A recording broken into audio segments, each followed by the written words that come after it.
रुड़की से प्रिंस शर्मा की report. Retired सैन्य अधिकारी की पहल, छोटे बच्चों द्वारा आर्मी ड्रिल। रुड़की के सैनिक कॉलोनी स्थित उषा प्रेम संस्कार एकेडमी में दूसरा वार्षिकोत्सव कार्यक्रम हर्षोल्लास के साथ मनाया गया, जिसमें नन्हे मुन्ने बच्चों ने देशभक्ति गीतों पर शानदार प्रस्तुति पेश कर सभी का दिल जीत लिया। वहीं छोटे छोटे बच्चों द्वारा आर्मी ड्रिल मुख्य आकर्षण का केंद्र रही। आपको बता दें कि 32 साल देश की सेवा करने के बाद आर्मी के retired ordinary lieutenant Prem Prakash Kotnala ने रुड़की में निःशुल्क एकेडमी खोलने का निर्णय लिया। उन्होंने बताया कि अपने जीवन के 32 साल सेना में देने के बाद उन्होंने समाज सेवा करने का निर्णय लिया। साथ ही उन्होंने सोचा कि देश की नींव रखने वाली आज की युवा पीढ़ी को वह अपने तजुर्बे से अनुशासन का पाठ पढ़ाएं।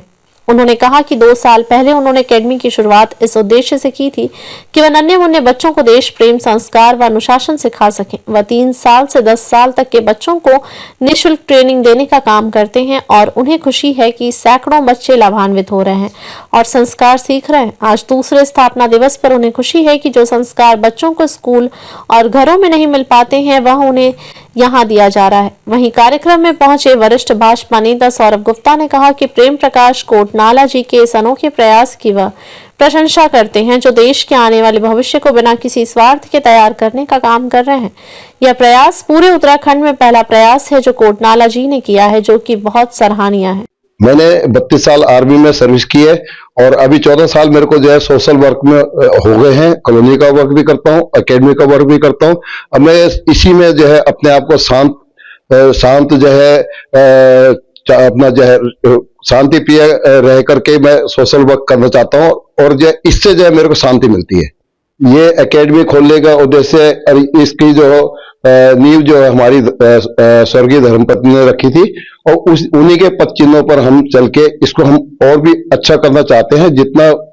जिस हिसाब से हमारा उद्देश्य था कि बच्चों को छोटे 3 साल से लेकर 10 साल के बच्चों को जो है हम अपना वो पाठ पढ़ा सके, जो संस्कार जो उनके घर में नहीं मिलते, जो उनके स्कूल में नहीं मिलते, वो हम यहाँ पे देने की कोशिश करते हैं और उनको इस योग्य बनाते हैं कि वो किसी भी मंच पर कभी भी खड़े होकर के और निष्पक्ष बोल सके, निडर होकर के, निर्भीक होकर के। द्वितीय स्थापना दिवस था।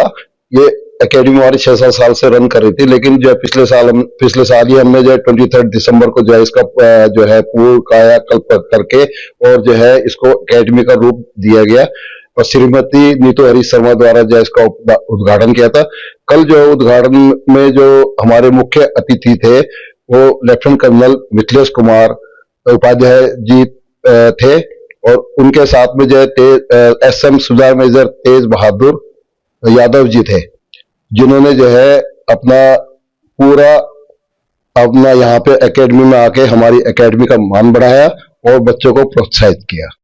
लग रहा है मैं अभिभूत हूँ प्रेम प्रकाश कोटनाला जी के इस प्रयास से, सार्थक प्रयास है, जहां हम कहते हैं आने वाले बच्चे और युवा देश का भविष्य हैं। पर सिर्फ कहने की बात नहीं, उस पीढ़ी को तैयार करना भविष्य के लिए एक ऐसा काम निस्वार्थ भाव से प्रेम प्रकाश कोटनाला जी अपनी पत्नी की याद में, श्रीमती उषा जी, उन्होंने एक उषा संस्कार एकेडमी जो बनाई है, यहाँ निःशुल्क बच्चों को मल्टी डायमेंशनल डेवलपमेंट के यानी कि बहुमुखी प्रतिभा को कैसे बढ़ाया जाए उनकी इस पे काम कर रहे हैं।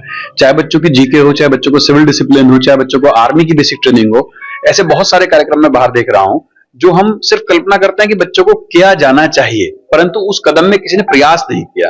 ये मुझे लगता है कि पूरे उत्तराखंड में ऐसा पहला प्रयास होगा जो प्रेम प्रकाश कोटनाला जी ने किया है। और मुझे वो पंक्ति याद आती है कि soldier is always a soldier. जब वो फौज में थे तो भी उन्होंने सेवा करी और फौज के बाद भी वो एक फौजी का धर्म निभा रहे हैं। और क्यों हम फौज की अपने सम्मान करते हैं कि वो देश के लिए काम करता है और देश के लिए काम करने के लिए सरहद पर रहना जरूरी नहीं, समाज में रह के भी देश के लिए काम किया जा सकता है। ऐसा उदाहरण पेश किया है प्रेम प्रकाश कोटनाला जी ने।